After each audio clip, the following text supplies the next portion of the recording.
Good evening friends. CTET का examination अब एकदम पास में है और आप लोग एग्जाम के लिए गियर अप हो रहे हैं। तो आज मैं टॉप 200 क्वेश्चन सीरीज साइंस का उसका पहला 15 क्वेश्चंस लेकर आपके बीच उपस्थित हुआ हूं। तो चलिए हम लोग आज का जो क्वेश्चंस है 15 क्वेश्चंस वो देखते हैं। आज ये मेनली जीव विज्ञान बायोलॉजी के क्वेश्चंस हैं। इसी तरह से 200 क्वेश्चंस हम लोग उसमें आपका भौतिकी शास्त्र, रसायन शास्त्र, ठीक है, सब उसमें आ जाएगा। भौतिकी, फिजिक्स और केमिस्ट्री, रसायन शास्त्र वो भी हम लोग लेंगे। आज हम लोग देखते हैं जीव विज्ञान के बारे में और मैं आशा करता हूं कि आप लोगों ने अच्छे तरह से पढ़ लिया है, इसलिए हम लोग इसको सॉल्व करते जाएंगे और आप बताएंगे आंसर क्या होगा, ठीक है। तो चलिए सबसे पहले हम लोग देखते हैं पहला क्वेश्चन। सबसे छोटी कोशिका होती है विषाणु की, जीवाणु की, माइकोप्लाज्मा की, ईस्ट की। देखो आप, विषाणु जो है ये वायरस को कहते हैं, ये सेल नहीं होता है, ठीक है। इसमें से जब आप देखेंगे तो ठीक है, तो विषाणु जो है ये आपका सेल नहीं होता है। बैक्टीरिया है, माइकोप्लाज्मा है, ईस्ट है। तो इसमें से जब आप देखेंगे सबसे छोटी कोशिका किसकी होती है, तो माइकोप्लाज्मा की होती है, ठीक है। तो आंसर क्या होगा, माइकोप्लाज्मा। ये आप पढ़ लेना, सबसे छोटी कोशिका होती है माइकोप्लाज्मा की। सेकंड क्वेश्चन जो है आपका वो है जीवों के लिए कोशिका सिद्धांत प्रतिपादित किया था, यानी सेल थ्योरी, ठीक है। कोशिका सिद्धांत यानी सेल थ्योरी। तो सेल थ्योरी ने आपको पता है किसने दिया था, स्लाइडेन और श्वान ने दिया था, ठीक है। स्लाइडेन एंड श्वान ने दिया था और बाद में विर्चो भी एक पॉइंट ऐड किया था उसमें, ठीक है, और ऐड करके उसको कंप्लीट किया था। लेकिन जो कोशिका का सिद्धांत है किसने दिया था, स्लाइडेन एंड श्वान ने। तो देखो चॉइस में है पुरकिंजे और वान मोल ने, स्लाइडेन और श्वान ने, कार्लोस लिनियस और फिलिप्स डुजार्डिन ने। तो किसने दिया था, स्लाइडेन और श्वान ने, ठीक है। तो आंसर क्या हो जाएगा, बी। नेक्स्ट क्वेश्चन जो हमारा है वो है निम्नलिखित में से कौन कोशिका का ऊर्जा गृह कहलाता है, ठीक है। ऊर्जा गृह यानी पावर हाउस, है ना। पावर हाउस यानी जहां पे ऊर्जा का निर्माण होता है, एटीपी जहां पे बनता है। तो कहां पे बनता है आपको पता है ना, माइटोकॉन्ड्रिया में। प्रोटीन तो कोशिकांग है ही नहीं, ठीक है। तो माइटोकॉन्ड्रिया इसका आंसर हो जाएगा, ठीक है, माइटोकॉन्ड्रिया। लाइसोसोम आपको पता है, ठीक है, ये क्या होता है, इसमें बहुत सारे एंजाइम्स होते हैं और इसको क्या कहते हैं हम लोग, मृत्यु की थैली कहते हैं लाइसोसोम को। और केंद्रक द्रव्य भी नहीं होगा, ठीक है। न्यूक्लियर मटेरियल, न्यूक्लियर मैटर भी नहीं होगा इसमें, ठीक है। न्यूक्लियोप्लाज्म इसको कहते हैं, वो भी नहीं होगा। तो आंसर क्या हो जाएगा, माइटोकॉन्ड्रिया, ठीक है। ऊर्जा गृह किसको कहते हैं, माइटोकॉन्ड्रिया को कहते हैं। अगला क्वेश्चन देखो है, नई कोशिकाओं का निर्माण पूर्ववर्ती कोशिकाओं से ही होता है। यानी जो नया कोशिका बनता है ना, वो जो पहले से जो कोशिका एग्जिस्ट कर रहा है, पहले से जो है उसी से नया बनता है। यह कथन किसका है, और ये कथन के बाद ही जो है ना सेल थ्योरी जो है, कोशिका सिद्धांत जो है वो कंप्लीट हुआ था। तो ये किसने दिया था, विर्चो ने। देखो है विर्चो, है विर्चो यहाँ पे, ये हो जाएगा। तो आंसर क्या होगा, बी। अगला क्वेश्चन है जीवाणु कोशिका में पाया जाने वाला कोशिकांग है। देखो आप, जीवाणु यानी बैक्टीरिया, यानी ये क्या हो गया, आपको पता है ना दो तरह का सेल्स होता है, प्रोकैरियोटिक सेल्स और यूकैरियोटिक सेल्स। तो प्रोकैरियोटिक सेल्स में जो है मेम्ब्रेन बाउंड ऑर्गेनेल्स, यानी मेम्ब्रेन से घिरा हुआ कोशिकांग नहीं होता है, ठीक है। तो राइबोसोम ही एक ऐसा कोशिकांग है जिसमें नहीं होता है आपका मेम्ब्रेन, ठीक है, कला उसमें नहीं होता है। तो आंसर क्या हो जाएगा इसका, देखो है राइबोसोम है। माइटोकॉन्ड्रिया में भी होता है, ठीक है, माइटोकॉन्ड्रिया में भी मेम्ब्रेन होता है, गोल्गी का गोल्गी बॉडीज में भी होता है और लाइसोसोम में भी होता है, सिर्फ राइबोसोम में नहीं होता है। यानी माइटोकॉन्ड्रिया, गोल्गी बॉडीज और लाइसोसोम ये प्रोकैरियोटिक सेल्स में नहीं होता है, सिर्फ यूकैरियोटिक सेल्स में होता है। तो आंसर क्या हो जाएगा, राइबोसोम। क्या होगा, राइबोसोम। अगला क्वेश्चन है, निम्नलिखित में से कौन प्रोकैरियोट से संबंधित है। यानी पूछ रहा है कि इसमें से कौन प्रोकैरियोट्स है। शैवाल का मतलब क्या होता है, एल्गी, ठीक है। तो ब्लू ग्रीन एल्गी को छोड़कर, यानी नील हरित शैवाल को छोड़कर जितने भी शैवाल होता है वो यूकैरियोटिक्स होते हैं। क्या होते हैं, यूकैरियोटिक्स। सिर्फ नील हरित शैवाल, ठीक है, साइनोबैक्टीरिया जिसको कहते हैं, ठीक है, नील हरित शैवाल, ब्लू ग्रीन एल्गी, ये जो है ना हमारा प्रोकैरियोट से, यानी प्रोकैरियोट से संबंधित है। आंसर होगा ए। अगला क्वेश्चन है, सबसे छोटा आरएनए। तो सबसे छोटा आरएनए आप याद रखना क्या होता है, ट्रांसफर आरएनए, एकदम छोटा सा होता है, तो ट्रांसफर आरएनए आंसर हो जाएगा। याद रखना सबसे छोटा आरएनए होता है ट्रांसफर आरएनए। ये तो होता ही नहीं, आपको पता है मैसेंजर आरएनए होता है, और दोनों बार मैसेंजर राइबोसोमल आरएनए होता है, messenger RNA, ribosomal RNA, transfer RNA, ये तीनों आरएनए में से सबसे छोटा ये होता है, ये तो होगा ही नहीं। तो आंसर इज ट्रांसफर आरएनए।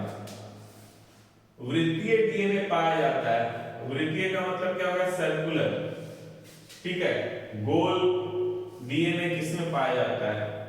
तो देखो आप, ये प्रोकैरियोटिक सेल्स में पाया जाता है। कहां पाया जाता है, प्रोकैरियोटिक सेल्स में।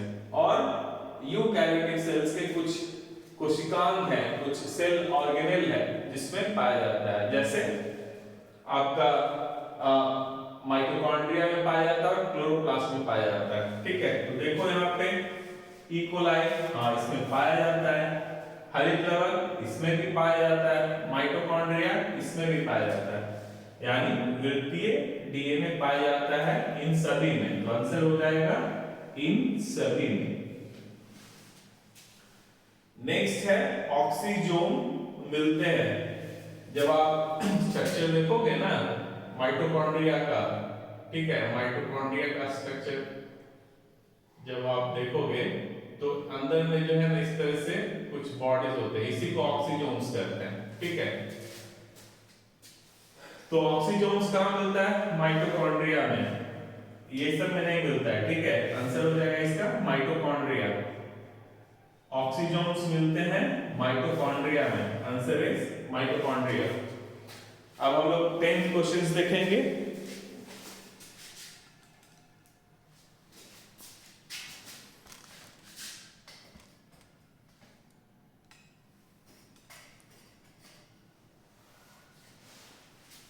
देखो 10th क्वेश्चन है, केंद्रक के अतिरिक्त किस कोशिकीय अंगक में डीएनए होता है।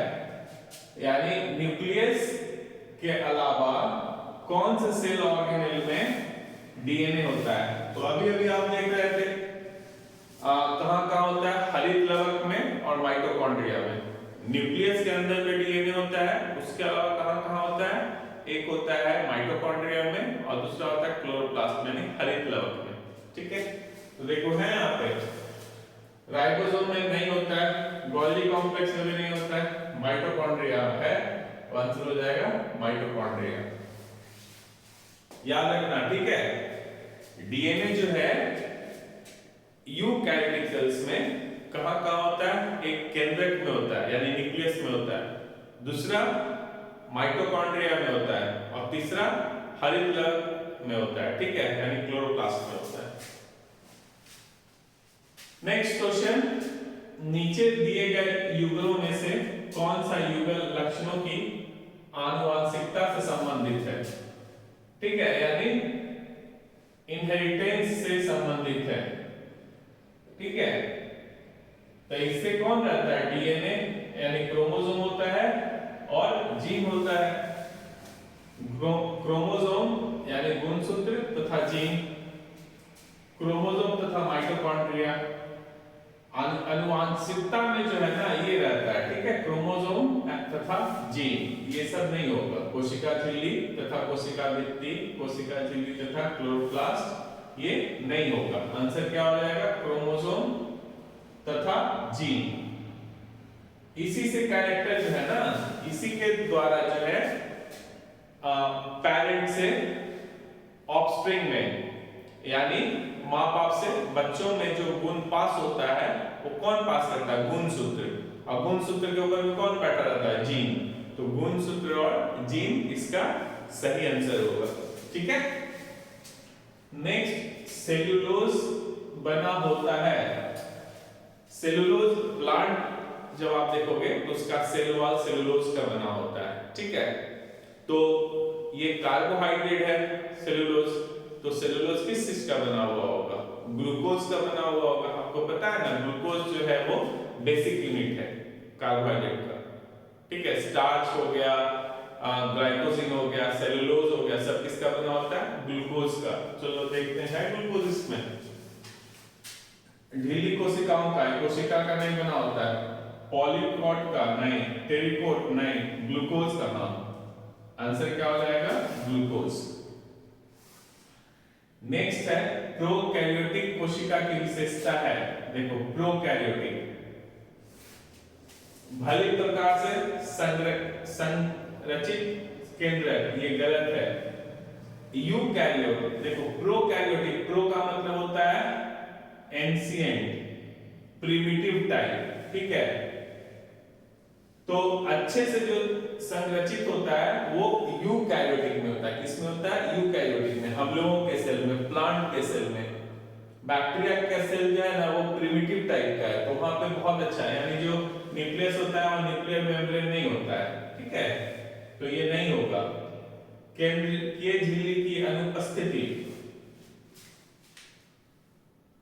केंद्रिका की उपस्थिति यूकैरियोटिक कोशिका की तुलना में अपेक्षाकृत जवान उम्र।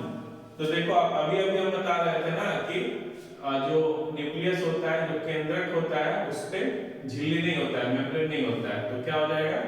केंद्रीय झिल्ली की अनुपस्थिति नहीं होता है इसमें, ठीक है। तो आंसर हो जाएगा बी। यही इसका विशेषता है। जो डीएनए होता है वहां नेकेड होता है, बाहर में होता है। हम लोगों में कहां होता है? न्यूक्लियस के अंदर में होता है, यानी यहाँ पे झिल्ली होता है।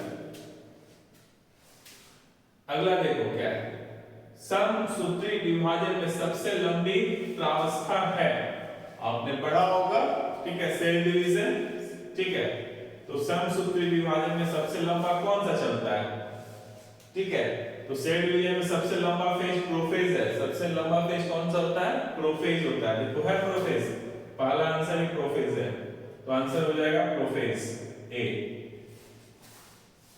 अगला देखो क्या है, कोशिका भित्ति वाला सबसे छोटा सजीव जीव है, यानी कोशिका भित्ति वाला, सेल वॉल इसमें होगा, ठीक है, वाला सबसे छोटा सजीव जीव है ईस्ट शैवाल साइनोबैक्टीरिया जीवाणु। तो सबसे छोटा कौन सा होता है? बैक्टीरिया। बैक्टीरिया को हिंदी में जीवाणु बोलते हैं हम लोग, ठीक है।